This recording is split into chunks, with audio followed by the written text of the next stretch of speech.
Please subscribe, like and comment for more updates on Aston Villa's latest news. I worry for them. The biggest loser of transfer window has TalkSport host fearing for Premier League side.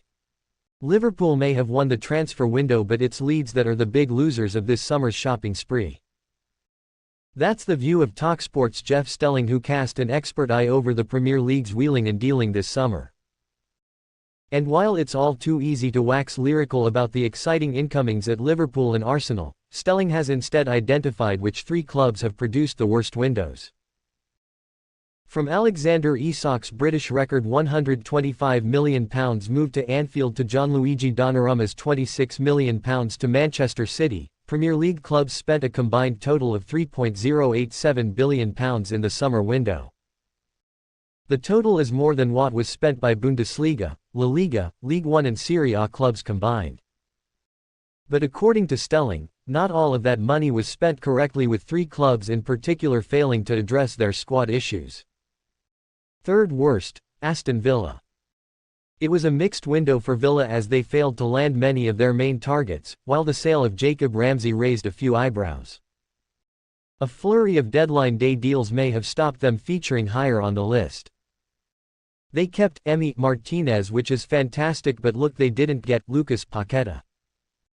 They had to sell Jacob Ramsey, which I am absolutely certain Unai Emery did not want to do, Stelling told TalkSport. With Martinez, I think they wanted him out because it's a huge amount off the wage bill. If you look at the players who left in recent times, like John Duran, Marco Asensio and Marcus Rashford, who were on loan, Leon Bailey and Diego Carlos. They brought in Harvey Elliott, who I like a lot. They brought in Jadon Sancho too, who might turn the clock back, and Victor Lindelof. Their hands are tied. I know that, but I'm not impressed. Second worst, Manchester United. The Red Devils have spent big this summer, but have largely failed to address some of their problem areas. It is still not a happy camp at Old Trafford, with Kobbie Mainoo wanting to leave, but saw his exit blocked. Bryan Mbeumo and Matheus Cunha, yes, good signings. The jury is very, definitely out on Benjamin Sesko, no question about that, Stelling said. He's not really had any opportunities so far, so it's too early to make a decision. They've got rid of some of them they wanted out of the door, like Antony, Sancho and Alejandro Garnacho. But look at the hits they've taken on them financially, absolutely humongous. Manchester, England, August 9. New Manchester United signings: Benjamin Sesko, Bryan Mbeumo, Diego Leon and Matheus Cunha posed together with team shirts prior to the preseason friendly match between Manchester United and ACF Fiorentina at Old Trafford on August 9, 2025 in Manchester, England.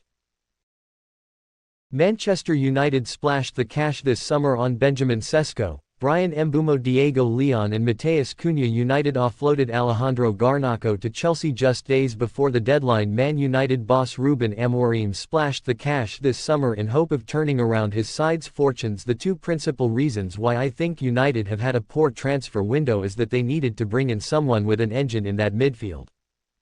I thought it was absolutely essential, and they haven't done so. Yes, they've got Kobbie Mainoo, but he hasn't got the sort of legs required to drive that midfield forward. And they've gone for the cheap goalkeeper option.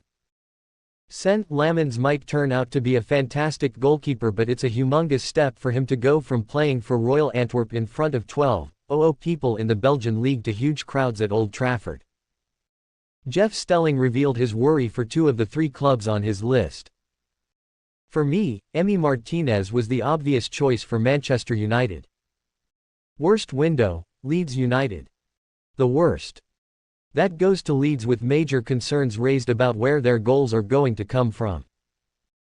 The team who have had the worst window, and I apologize for this, and the reason is because I can't get excited over any of their signings, is Leeds United, Stelling revealed. I don't know who is going to score the goals for them. I can't get excited that they brought James Justin in. I can't get excited that they brought Dominic Calvert-Lewin in. I can't get excited that they brought Noah Okafor in. They needed a couple of strikers you can rely on to get goals. Calvert-Lewin, you can't rely on his fitness. Okafor didn't pull up any trees for Milan, 7 goals in 39 games. Leeds landed free agent signing Calvert-Lewin this summer. Lucas Nmeka scored Leeds' only goal of the season so far. Nmeka another one, not a prolific goalscorer. That's what worries me for Leeds. Sean Longstaff will do a good job in the middle of the park, I'm sure of that, but I worry for Leeds. Please subscribe, like and comment for more updates on Aston Villa's